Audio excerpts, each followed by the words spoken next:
గిరిజ ఊరు నుంచి తిరిగి వచ్చింది. చందు మెట్లు దగ్గరే ఎదురయ్యాడు. గిరిజను చూడగానే అడిగాడు, ప్రయాణం బాగా జరిగిందా? ఎలా ఉంది మీ ఫ్రెండ్ తల్లికి? గిరిజ వరంగల్ వెళ్ళటానికి పారిజాతం తల్లికి ఒంట్లో బాగలేదని, పారిజాతంతో తను కూడా చూడటానికి వెళ్తున్నట్లు చెప్పింది. చందు కారు తీసుకుని వెళ్ళమని చెప్పాడు. కానీ గిరిజ వినలేదు. రైల్లో వెళ్ళి వచ్చింది. అతను భోజనం చేస్తుండగా చెప్పాడు, గిరిజ, 8వ తేదీ కంపెనీ వార్షికోత్సవం ఉంది. ప్రతి సంవత్సరం పెద్ద పెట్టున అదొక పండగలాగా చేయటం అలవాటట. మేనేజర్ చెప్పాడు. గిరిజ విని ఊరుకుంది.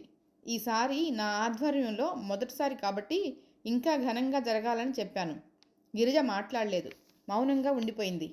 లోపల అతను ఇలా కంపెనీ విషయాల్లో శ్రద్ధ వహించడం సంతోషంగా అనిపించింది. రాజగోపాలరావు గారు ఏది చూడాలని బ్రతికుండగా తప్పించారో అది ఇప్పుడు జరుగుతోంది. చందు ఎంత బలవంతంగా అయిష్టంగా కంపెనీ వ్యవహారాలు చూడటం ప్రారంభించాడో ఇప్పుడిప్పుడు వాటి పట్ల అంత ఆసక్తి పెరుగుతోంది. వర్కర్లు కష్టసుఖాలు స్వయంగా వింటూ వాటి కోసం తను ప్రయత్నిస్తున్నాడు. నిన్ననే సాయన్న చెప్పాడు, ఒక అతను కళ్ళు తిరిగి పడిపోతే అతన్ని వెంటనే హాస్పిటల్కి పంపించాడట. వారం రోజుల వరకు రావద్దని చెప్పాడట. తను స్వయంగా వెళ్ళి అతన్ని చూచి వచ్చాడట. చిన్నబాబు వర్కర్స్ని ఎంత బాగా చూస్తున్నాడో అని అందరూ ఎంతో సంతోషించారట. గిరిజ నిట్టూర్చింది. ఏ విషయానికైనా శ్రమ పడితే ఇలా ఫలితం కనిపిస్తే ఎంతో సంతోషం కలుగుతుంది. గిరిజ ఈ మధ్య తరచుగా ఆలోచనలో పడుతుంది. మాటిమాటికి రోజీ విషయం గుర్తుకొస్తోంది. ఒక్కోసారి రోజీతో తన అనుబంధం గుర్తుకు వస్తే ఈర్ష్య అనిపిస్తుంది. అతను పెళ్లి చేసుకోను అనటానికి అదొక కారణమేమో అని అనుమానం కలుగుతోంది. మళ్ళీ అంతలోనే నయం కదూ, అసలు ప్రేమంటే ఏమిటో తెలియని పాషాణ హృదయం అనుకున్నాను. రోజా విషయంలో ఈర్ష్యగా అనిపించినా మళ్ళీ సంతృప్తి కూడా ఉండేది. అతని మాటకి నిలబడటం చూస్తే గౌరవంగా అభిమానంగా అనిపించింది. చందు ఆధ్వర్యంలో కంపెనీ వార్షికోత్సవాలు బాగా ఘనంగా జరిగాయి. శేషారత్నం డాక్టర్ గారు కూడా వచ్చారు. ఫంక్షన్ పూర్తి అవగానే శేషారత్నం చందు భుజం తడుతూ అన్నాడు, చందు భేష్, ఆ తాతగారికి తగిన మనవడవని అనిపించుకున్నావు. నువ్వింత బాధ్యతాయుతంగా ప్రవర్తిస్తావని, అన్ని విషయాలు ఇలా స్వయంగా చూసుకుంటావని నేను అనుకోలేదు సుమా. ఇప్పుడు నిజంగా మీ తాతయ్య ఆత్మకు శాంతి. సోమరిపోతుతనంలో కేవలం శారీరకమైన సుఖమే ఉంది. ఇలా పనిచేయడంలో మానసికమైన ఆనందం చాలా ఉంది. అది ఇంతకాలం నాకు తెలియలేదు అంకుల్ అన్నాడు చందు నవ్వుతూ. శేషారత్నం గిరిజ వైపు తిరిగాడు. ఏమ్మా గిరిజ, ఆడపిల్ల అంటే నీలాగా ఉండాలి. భర్తను ఎంత బాగా మార్చుకున్నావు. నేను మొదటి నుంచి రాజగోపాలరావు గారితో మొత్తుకుంటూనే ఉన్నాను, చందులో సామర్థ్యం ఉంది, కానీ అది ఉపయోగానికి రావటం లేదు అని. దూరంగా చందు వర్కర్స్తో కలిసి నిలబడి ఏదో మాట్లాడుతున్నాడు. అతను అలా వాళ్లల్లో కలవటం చూస్తే ఎంతో ముచ్చటగా ఉంది. శేషారత్నం ప్రశంసలు వినగానే గిరిజ కళ్ళు హఠాత్తుగా చెమర్చాయి. డాక్టర్ గారు అన్నారు, చూసావా, ఆ రోజు ఎంత దెబ్బలాడుకున్నారు. ఇప్పుడు మీరిద్దరూ చూడముచ్చటైన జంటలా ఎలా ఉన్నారో. ఈ అభిప్రాయ భేదాలు అనేవి ఉన్నాయే, అవి నిప్పు కణికలు లాంటివి. మనం చల్లారిస్తే చల్లారిపోతాయి, ఇంకా విసిరితే రాజుకుని మరీ మండుతాయి. ఇంతలో చందు అక్కడికి రానే వచ్చాడు. శేషారత్నం నవ్వుతూ అన్నాడు, ఏరా చందు, మీకు నేను పెట్టిన 3 నెలల గడువు రేపటితో పూర్తయిపోతుంది. ఏమిటి, కలిసుంటారా, డైవర్స్కి అప్లై చేస్తారా? ఆ మాట వినగానే చందు తుళ్ళిపడ్డట్టుగా గిరిజ వైపు చూశాడు. గిరిజ కూడా అతని వైపు చూస్తోంది. క్షణమాగి చందు అన్నాడు, అది అది గిరిజ ఇష్టం, తనే నిర్ణయించుకోవాలి అన్నాడు. రేపటి వరకు ఇంకా గడువు ఉంది కదా, పరధ్యాసగా చూస్తూ అంది గిరిజ. రేపటి వరకు కాదు తల్లి, జీవితాంతం గడువుంది. నువ్వు ఎప్పుడు మనసు మార్చుకుంటే అప్పుడు అనుకో. కానీ ఒకటి మాత్రం నిజం, ఇప్పుడు మీ ఇద్దరిని చూస్తుంటే ఇంత చూడముచ్చటైన జంట ఇంకెక్కడా కనిపించదు సుమా అన్నట్లుంది.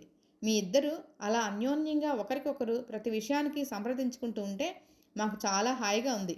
మీరిలా పోట్లాడుకునేవారు అంటే ఇప్పుడు ఇక్కడ మిమ్మల్ని చూసిన వారు ఎవ్వరూ నమ్మరు.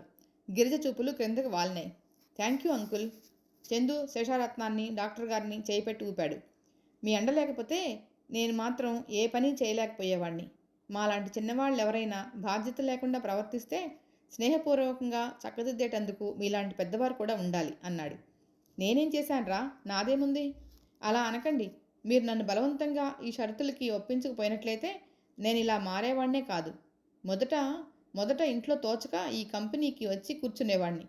ఊరికే కూర్చుంటే ఊసిపోక ఒక్కొక్క విషయం పట్టించుకోసాగాను. పట్టించుకున్న కొద్దీ నాకు ఆ విషయాల్లో ఆసక్తి పెరిగిపోయింది. తోచడం లేదు అనే మాట నా జీవితంలో నుంచి ఎగిరిపోయింది. ఒంటరితనం రూపు లేకుండా మాయమైపోయింది. ఈ పనులు నిర్వర్తించడంలో నాకెంతో ఆనందము, తృప్తి లభించసాగాయి. తాతయ్య నన్ను కష్టపెట్టడం అవుతుంది అని గట్టిగా బలవంతం చేయలేదు, కానీ అలా చేసి ఉంటే ఎప్పుడో ఈ పనులన్నీ నేను చూసేవాడిని అన్నాడు. శేషారత్నం డాక్టర్ గారు వెళ్ళిపోయారు. చందు, గిరిజ పక్కపక్కనే నిలబడ్డారు. వచ్చిన అతిథుల్లో చాలామంది చందుని ప్రశంసించారు. రాత్రి ప్రొద్దుపోయిన తర్వాత చందు, గిరిజ కారులో ఇంటికి తిరిగి వస్తున్నారు. గిరిజ మౌనంగా కూర్చుని ఉంది. చందు డ్రైవ్ చేస్తూనే గిరిజ చేతి కోసం చేయి చాచాడు. నేను నీకు ఏమని కృతజ్ఞతలు చెప్పాలి? నాకెందుకు? ఇదంతా జరగటానికి కారణం నువ్వు కదా. దానికి కృతజ్ఞతలు ఎందుకు? నా బాధ్యత నేను నిర్వర్తించాను, అంతేనా? అంతకంటే ఇంకేం లేదా? లేదని చెప్పాలని ఎంతగానో అనిపిస్తుంది, కానీ గిరిజ పెదవులో ఆ మాటని పలకలేకపోయాయి. అతను చేయి చాచి గిరిజ చేయి అందుకుని తన వేళ్లతో ఆమె వేళ్లను బంధిస్తూ అన్నాడు. గిరిజ, మొదట నీ పోరు పడలేక ఇంట్లో బోరు కట్టి కంపెనీకి తప్పనిసరిగా వెళ్ళేవాడినా. క్రమంగా ఆ వ్యవహారాలు చూడటం మొదలైన కొద్దీ నాలో మార్పు వచ్చింది. ఇప్పుడు ఆలోచిస్తే వెనక నా ప్రవర్తనకి నాకే సిగ్గేస్తుంది. ఈ కంపెనీ, ఈ ఆర్భాటం ఇదంతా పరమ బోర్ అనుకునేవాడిని. ఇప్పుడు తెలుస్తుంది, ఈ కంపెనీ నుంచి ఎన్ని కుటుంబాలు బ్రతుకుతున్నాయి, వారికి నీడ దొరుకుతుంది, ఆ పని మనం చేయగలుగుతున్నాము. ఇది ఎంతో థ్రిల్గా అనిపిస్తుందో తెలుసా. గతంలో గడిపిన సోమరిపోతు జీవితం గుర్తుకు వస్తే నా మీద నాకే చిరాకు కలుగుతుంది. ఈ కంపెనీని ఇంకా విస్తృతపరచాలనిపిస్తుంది. ఇంత క్రితం ఏమైందో తెలుసా? ఒక పండు ముసలి ఆమె వచ్చి హఠాత్తుగా నా కాళ్లకు మొక్కింది. ఏమిటిది అని అడిగితే, తాతయ్య తన కొడుక్కి చదువు చెప్పించి ఈ కంపెనీలో ఉద్యోగం ఇప్పించాడట. తన భర్త ఇక్కడే పనిచేస్తూ ఏదో సుస్థి చేసి చచ్చిపోయాడట. అతను పోయాడు కదా అని తాతయ్య ఆ కుటుంబాన్ని నిర్లక్ష్యం చేయలేదు. ఆమె తమ్ముడికి ఈ కంపెనీలో ఉద్యోగం ఇప్పించి ఆదుకున్నాడు. పెద్ద మనసు గల ధర్మాత్ముడు. ఆ తాతకి తగిన మనవడు నువ్వు అంది. నిజంగా ఆ సమయంలో నాకు ఎలా అనిపించిందో తెలుసా? ఈ రోజు నుంచి మనసా వాచ నా శక్తి సామర్థ్యాలన్నీ ఈ కంపెనీకి దారపోయాలని అనిపిస్తుంది. గిరిజ మౌనంగా వింటూ ఉండిపోయింది. గడువు రేపటితో పూర్తవుతుంది. శేషారత్నం మాటలే గుర్తుకొస్తున్నాయి. కారు ఇంటికి వచ్చేసింది. చందు ఇంకా ఏదో మాట్లాడాలని ప్రయత్నిస్తున్నాడు, కానీ గిరిజ అవకాశం ఇవ్వలేదు. తలనొప్పిగా ఉంది అంటూ పైకి వచ్చేసింది. గిరిజ మంచం మీద పడుకుంది. రోజీ విషయం తనకు తెలియకుండా ఉంటే ఎంత బాగుండేది. ఈరోజు చందు అన్న మాటలకి ఎంత సంతోషించేదో. మర్నాడు మధ్యాహ్నం ఇంట్లో సందడి ప్రారంభమైంది. సాయన్న, మిగతా నౌకర్లు హడావుడిగా తిరుగుతున్నారు. బయట లాన్లో పూల కుండీలు సర్ది టేబుల్స్ వేస్తున్నారు. రాత్రి బాగా పొద్దుపోవటంతో చందు ఆలస్యంగా నిద్రలేచాడు. భోజనం చేసిన తర్వాత మళ్ళీ వెళ్ళి పడుకున్నాడు. రాత్రి నిద్ర సరిపోలేదేమో, అతనికి మళ్ళీ నిద్ర పట్టేసింది. 5 గంటలకు మెలకు వచ్చి క్రిందకు దిగి వచ్చేసరికి ఇల్లంతా హడావుడిగా ఉంది. ఏమిటి సాయన్న, ఈరోజు మన ఇంట్లో ఏమిటి హడావుడి? టీ తెచ్చిన సాయన్నని అడిగాడు. మీకు తెలీదా? మీ స్నేహితులంతా పార్టీకి వస్తున్నారుగా చిన్నబాబు అన్నాడు. టీ తాగుతున్న చందు ఉలిక్కి పడినట్లు ఆగిపోయాడు. స్నేహితులు వస్తున్నారా? నాకు తెలియకుండానే? నేను వాళ్ళని పిలవకుండానే? ఆశ్చర్యంగా అడిగాడు. మీ బదులు అమ్మాయి గారు పిలిచారులేండి. చిన్నమ్మగారికి పొద్దుటి నుంచి ఇదే పని. ఫోన్ దగ్గర కూర్చుని కదలలేదంటే నమ్మండి. మీరు చెప్పమన్నారని వాళ్ళందరికీ చెప్పడం నేను స్వయంగా విన్నాను. ఓహో అలాగా అన్నాడు. అతను గిరిజని పిలిచి ఏమీ అడగలేదు. ఎందుకు ఇలా చేశావని ప్రశ్నించలేదు. మరో అరగంటలో స్నానం చేసి నీట్గా తయారై క్రిందకు వచ్చాడు. గిరిజ అప్పటికే రెడీ అయి ఉంది. ఈరోజు పార్టీ తెలుసా అంది. తెలుసు, సాయన్న చెప్పాడు. నువ్వు ఇంత శ్రమ ఎందుకు తీసుకుంటున్నావో నాకు అర్థం కావటం లేదన్నాడు. శ్రమ ఏమిటి? ఇది నా బాధ్యత. బాధ్యత బాధ్యత ఒకే మాట. ఆ మాట విని విని నా చెవులు నొప్పి పుడుతున్నాయి. అంతకంటే ఇంకేం లేదా? ఇంకేముంటుంది? ఉండటానికి ఏముంది? చందు క్షణం సేపు గిరిజ ముఖం వైపు తదేకంగా చూస్తున్నాడు. అతను సరిగ్గా చూడలేదు. గిరిజ ఎందుకో గాని చాలా చిక్కింది. ఈరోజు మరీను మామూలుగా లేదు. రోజు ఆ కళ్ళల్లో కనిపించే కళ తగ్గినట్లుగా ఉంది. ఎంతో ఆకర్షణీయంగా మెరుపు మెరిసినట్లుగా ముఖాన్ని కళ్ళని కాంతివంతంగా మార్చే ఆ నవ్వు ఈరోజు సహజంగా లేదు, తెచ్చిపెట్టుకున్నట్లుగా ఉంది. అతను ఒక అడుగు ముందుకు వేసి అన్నాడు. గిరిజ, నువ్వు చాలా అలసిపోయినట్లుగా ఉన్నావు. రెస్ట్ తీసుకోకూడదు? రెస్టా? తీసుకుంటాను. ఇక ఈ పూట నుంచి నాకు పూర్తిగా రెస్టే అంది. చందుకి ఆ మాటల్లో శ్లేష ఏమిటో అర్థం కాలేదు. 6:30 అవుతుండగా ఒక్కొక్కరే స్నేహితులు దిగారు. వాళ్ళు చందుని కౌగిలించుకున్నారు. ఏరా, నీ వనవాసం అయిందా అన్నాడు రమేష్. ఇంకా పట్టాభిషేకం జరగలేదు, జరగాలి అన్నాడు చందు నవ్వుతూ. మేం చచ్చిపోయామనుకో, నీ మీద బెంగ పెట్టేసుకున్నాం. ఇక నీ పెళ్ళాం నిన్ను మార్చేసిందని అనుకున్నాం, కానీ నువ్వు మారవని మాకు నమ్మకం వాసు అన్నాడు. అందరూ లాన్లో నడిచారు. చందు ఒక నిమిషం ముగ్ధుడైనట్లుగా చూశాడు. గిరిజ పార్టీకి ఏర్పాట్లు ఎంతో బాగా చేసింది. ఒక్క చిన్న లోపం కూడా లేదు. చెట్లకు లైట్లు పెట్టారు. తినటానికి ఎన్నెన్నో రకాలు అక్కడ. తెల్ల బట్టలు పరిచిన టేబుల్స్ మీద గాజు గిన్నెల్లో పళ్ళాలలో అమర్చి ఉన్నాయి. డ్రింక్స్ రెడీగా ఉన్నాయి. ఒక్క మాటలో చెప్పాలంటే అతని అభిరుచి ఏమిటో బాగా తెలుసుకుని ఏర్పాటు చేసినట్లుగా ఉంది. అందరూ తింటున్నారు, తాగుతున్నారు. రకరకాల జోక్సు చేస్తున్నారు. పగలబడి నవ్వుతున్నారు. చందుకి వాళ్ళని చూస్తుంటే జీవితంలో మొట్టమొదటిసారిగా విసుగొచ్చింది. వీళ్ళకి జీవితం పట్ల ఒక ధ్యేయం లేదు.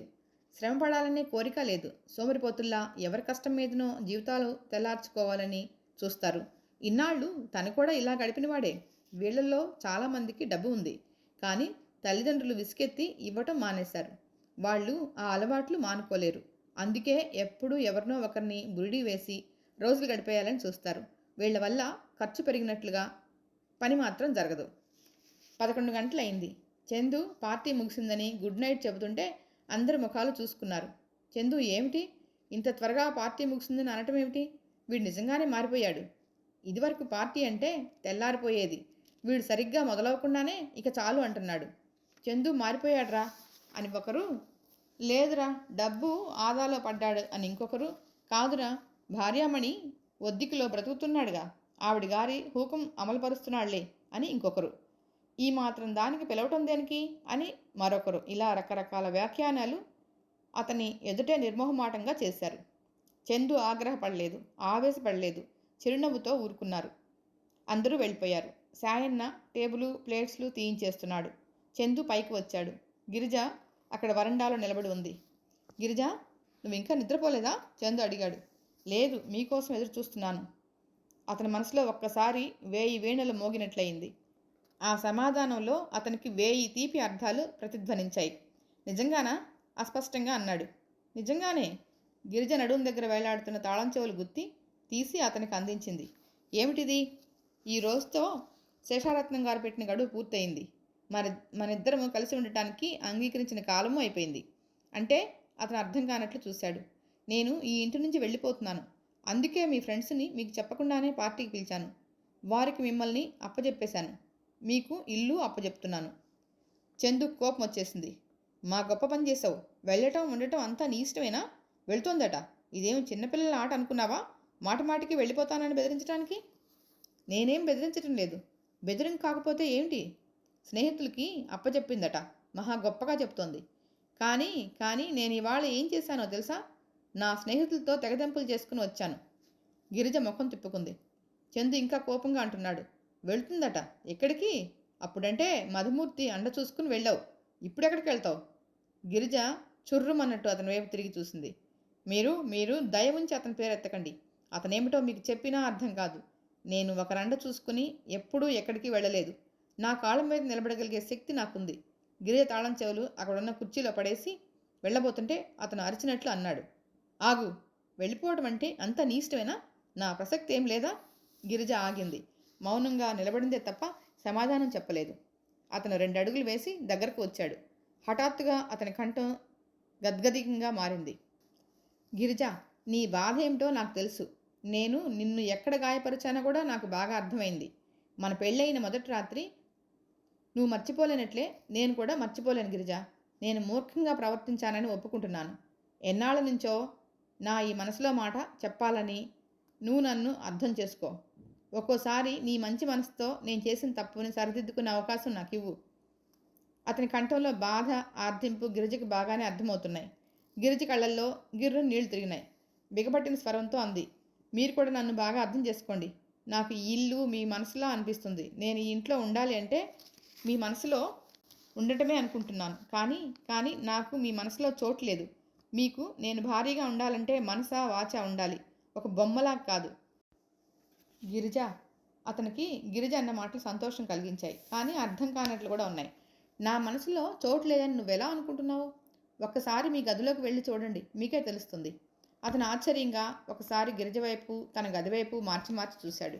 ఏముంది నా గదిలో అంటూనే పరదా పక్కకు లాగి లోపలికి చూశాడు. గది లోపలికి అడుగు పెడుతూనే అతను నిర్వీణుడైనాడు. ఒక క్షణం అతని మనసు కొయ్యబారిపోయినట్లయింది. ఎదురుగా గదిగుమ్మంలో అడుగు పెట్టగానే కనిపించేటట్లుగా టేప్ రికార్డ్స్, పుస్తకాలు ఉన్న బ్యూరో మీద రోజీ తను కలిసి ఉన్న ఫోటో ఉంది. అతను పియానో వాయిస్తున్నాడు. ఆ అమ్మాయి నిలబడి ఉంది. అతను నిశ్చేష్టుడై అలాగే చూస్తున్నాడు. ఒక్క నిమిషం ఆ గదంతా పియానో శబ్దంతో బిగ్గరగా నిండిపోయినట్లుగా అనిపించింది. అతని ముఖం నిండా చిరుచెమటలు అలుముకున్నాయి. కట్టెను పట్టుకునే అతను ఆ ఫోటో వైపు నుంచి తల తిప్పి గిరిజ వైపు చూశాడు. గిరిజ అతని ముఖాన్ని తదేకంగా చూస్తోంది. ఈ ఫోటో నీకెక్కడిది? తడబాటుగా అడిగాడు. వరంగల్లో జోసెఫ్ గారి దగ్గర నుంచి తెచ్చాను. నువ్వు ఆయన దగ్గరికి వెళ్ళావా? అవును. పారిజాతం తల్లికి సుస్థి అని చెప్పింది సాకు మాత్రమే. మీ నోటి వెంట రాత్రివేళ రోజీ అని కలవరింతలు విన్నాను. ఆ జోసెఫ్ గారికి మీరు ప్రతి నెలా ఎందుకు మనీ ఆర్డర్ చేస్తున్నారో అర్థం కాలేదు. నాకు నేనే ఆలోచించుకొని ఆరాలు తీస్తే జోసెఫ్ రోజీకి అంకుల్ అని తెలిసింది. ఆయనతో మాట్లాడావా? ఆయన నాకంతా చెప్పారు. ఈ ఫోటో ఆయన దగ్గర నుంచి తెచ్చిందే. My God! అతను నిస్సహాయంగా చూశాడు. ఇప్పుడు చెప్పండి, ఈ ఇంట్లో నాకు చోటు ఉందా? అతను సమాధానం చెప్పలేనట్లు చూడసాగాడు. భర్త మనసులో చోటు లేనప్పుడు భార్య అన్న మాటకి ఇంక విలువేముంది? నేను ఇంట్లో ఉంటే సాయన్న మాలి వాళ్ళలాగానే అవుతాను. చెప్పండి, నన్ను అలా పని మనిషిగా ఉండమంటారా? గిరిజ కళ్ళ నీళ్ళు తుడుచుకుంటోంది. పెళ్లిని గురించి ఏ ఆలోచన లేని వాళ్ళు ఎంత అదృష్టవంతులో అనిపిస్తుంది. పెళ్లిని గురించి నాలాగా కొన్ని నమ్మకాలు విలువలు పెట్టుకుంటే జీవితం ఎంత దుర్భరం అవుతుంది. నేనెప్పుడూ డబ్బుకి ప్రాధాన్యత ఇవ్వలేదు. మిమ్మల్ని కూడా నేను డబ్బు కోసం చేసుకోలేదు. అప్పటికే చందు గిరిజ దగ్గరకు వచ్చాడు. గిరిజ భుజాలు పట్టుకుని తన వైపు తిప్పుకున్నాడు. ఆ సంగతి నాకు తెలుసు గిరిజ. ఆ సంగతి తెలిసినప్పటి నుంచే నేను నీ పట్ల ఎంత పరుషంగా ప్రవర్తించానో అర్థమై సిగ్గుపడుతున్నాను. గిరిజ అతని వైపు చూస్తోంది. చందు గబాలున గిరిజ మెడ దగ్గర ముఖం దాచుకున్నాడు. గిరిజ, వెళ్ళిపోకు, నన్ను వదిలి వెళ్ళిపోకు, నన్ను ఒంటరివాడిని చేయకు. ఈ ఒంటరితనం భరించలేకనే నేను స్నేహితుల్ని పోగేసుకున్నాను.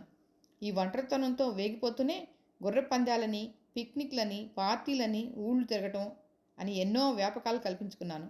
ఈ 3 నెలల నుంచి నువ్వు చిత్రంగా నా ఒంటరితనం మాయం చేశావు. ఇప్పుడు నాకెంతో సుఖంగా ఉంది. నిన్ను ఆలంబనగా చేసుకుని రాక్షసిలా నన్ను పీకుతున్న ఈ ఒంటరితనం అనే రాక్షసి బారి నుండి తప్పించుకోవాలని ప్రయత్నిస్తున్నాను. నేను ఇన్నాళ్ళు ఒక భయంకరమైన వేదనలో చీకటి గదిలో తలుపులు మూసుకున్న వ్యక్తిలా గడిపాను. నువ్వు వచ్చి బలవంతంగా ఆ గది తలుపులు తెరిచావు. మొదటిసారిగా వెలుగు, స్వతంత్రం చవిచూస్తున్నాను. నేను నీకు ఎంతో కృతజ్ఞుడినో నీకు తెలియదు. నువ్వు వెళ్ళిపోతే మళ్ళీ ఆ గది తలుపులు మూసుకుంటాయి. ఆ చీకటి, ఒంటరితనం నేను భరించలేను. నేను అపోహపడ్డాను. నువ్వు నన్ను డబ్బు కోసం చేసుకోలేదు. ఈ సంగతి నాకు మొన్ననే తెలిసింది. నువ్వు వరంగల్ వెళ్ళినప్పుడు తాతయ్య టేబుల్ సర్దుతుంటే మన పెళ్లికి ఒప్పుకోమని తాతయ్య కోరితే నువ్వు రాసిన జవాబు కనిపించింది. అది నా కళ్ళు తెరిపించింది. గిరిజ, నిన్ను క్షమాపణ ఎలా కోరుకోవాలో తెలియటం లేదు. నీలాంటి భార్య నా జీవితంలో దొరకటం నా అదృష్టం అనుకున్నాను.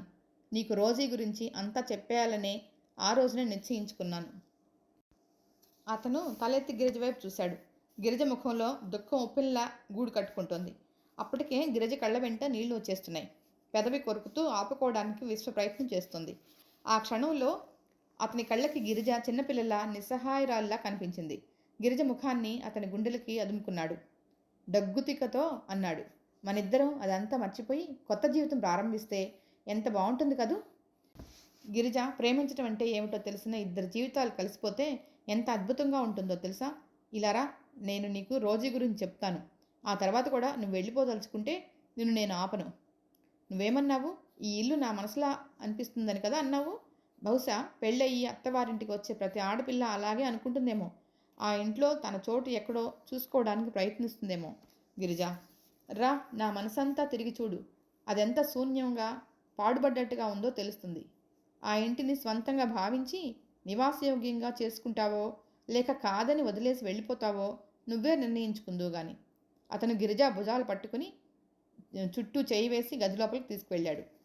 ఇద్దరూ సోఫాలో కూర్చున్నారు. చందు చెప్పటం ప్రారంభించాడు. అదంతా ఇంచుమించుగా జోసెఫ్ చెప్పిన కథే. గిరిజ చందు మాటల్లో జోసెఫ్ చెప్పిన దానికి ఏదైనా తేడా ఉంటుందేమోనని శ్రద్ధగా వింది. కానీ చందు ఏదీ దాచలేదు. కానీ జోసెఫ్ కొంత దాచాడు. రోజీ గర్భవతిని డాక్టర్లు చెప్పారని ఆయన చెప్పలేదు. అంతా చెప్పటం పూర్తయ్యేసరికి చందు గిరిజ వడిలో తలపెట్టుకుని పడుకుని ఉన్నాడు. యాక్సిడెంట్ జరగటం భగవంతుడి లీలాని శేషారత్నం చెప్పినా నేను మాత్రం ఎందుకో గానీ ఆ విధంగా సరిపెట్టుకోలేకపోయాను. రోజీని నేనే హత్య చేసినట్టుగా కుమిలిపోయాను. ఆనాటి నుంచి మరో ఆడపిల్లని నా జీవితంలోనికి రానిలేదు. ఆ రాత్రి నుంచి నేను మళ్ళీ డ్రింకు ముట్టుకోలేదు. అతని కంఠం మాట్లాడి అలసిపోయినట్లుగా ఉంది. నీ పరిచయం పెరిగే కొద్దీ నాకు ఆ యాక్సిడెంట్ కల రావటం మానేసింది అన్నాడు. గిరిజ మాట్లాడలేదు. అతని జుట్టులోకి చేయిపోనిచ్చి నిమురుతూ కూర్చుంది. చందు అన్నాడు, గిరిజ, నీ పరిచయం చీకటి సముద్రంలో తేలిపోతున్న వాడికి ఆధారం దొరికినట్లయింది. తాతయ్య అన్న మాటలు గుర్తుకొస్తున్నాయి నాకు. చందు, ఈ పెళ్లి వల్ల నువ్వు సుఖపడతావు. ఈ మాట నువ్వే ఒప్పుకుంటావు అని. అదెంత నిజం.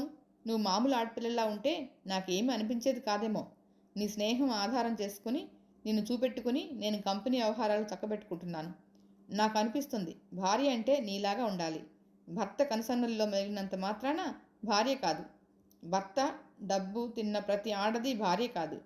భార్య అంటే భర్తకి తోడు నీడగా ఉండాలి. భార్యని పురుషుల్లో అర్ధభాగమని ఎందుకన్నారో నాకు ఇప్పుడు అర్థమవుతోంది. గిరిజ, మధుమూర్తి గురించి నేను అన్న మాటలు కూడా నేను సిగ్గుపడేలా ఉన్నాయి. నేను హాస్టల్లో నీ గురించి ఎంక్వైరీ చేశాను. మధుమూర్తి నువ్వు కేవలం స్నేహితులేనని తెలిసింది. ఎందుకో గాని నాకెంతో హాయి అనిపించింది. నీ మీద గౌరవం ఏర్పడింది. అభిమానం పెరగడానికి అదే నాంది ఏమో. ఇప్పుడు చెప్పు, ఇవిగో తాళం చెవులు. నువ్వు నన్ను అర్థం చేసుకునే అవకాశం ఇవ్వగలిగితే ఇవి తీసుకుని కొంగుకు ముడి వేసుకో. లేదంటే అక్కడ టేబుల్ మీద పెట్టేసి వెళ్ళిపో. నేను రేపే అంకుల్తో మాట్లాడి డైవోర్స్కి ప్రయత్నాలు చేస్తాను. ఇప్పటికే నిన్ను చాలా బాధ పెట్టాను, ఇక పెట్టను. అతను తాళం చెవులు గిరిజ చేతికి ఇచ్చాడు.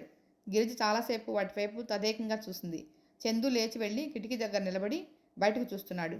బయట వెన్నెల ఎంతో అందంగా ఉంది. గదిలోకి రావడానికి కిటికీ అంచులకి ఎగబ్రాగుతోంది. గిరిజ తాళం చెవులు గుత్తి కొంగు ముడేసుకుంది. లేచి నిలబడింది. చందు వెనక్కి తిరిగి దగ్గరకు వచ్చాడు. గిరిజ కూడా అతని వైపే చూస్తుంది. గిరిజ కొంగునున్న తాళం చెవులు గుత్తి పట్టుకుని పెదవులకు తాకించుకున్నాడు. మరుక్షణంలో గిరిజను 2 చేతులతో లేవనెత్తి తీసుకువచ్చి మంచం మీద పడుకోబెట్టాడు. గిరిజ లేవబోతుంటే ఆఫ్ చేశాడు. అతని చెంప గిరిజ చెంపకు ఆనించి భావోద్రేకంతో నిండిన స్వరంతో, గిరిజ, నువ్వు నాకు కావాలి. నువ్వంటే నాకు చెప్పలేనంత ఇష్టం. నువ్వు నా దానివికా. నన్ను నీ వాడిని చేసుకో అస్పష్టంగా అన్నాడు.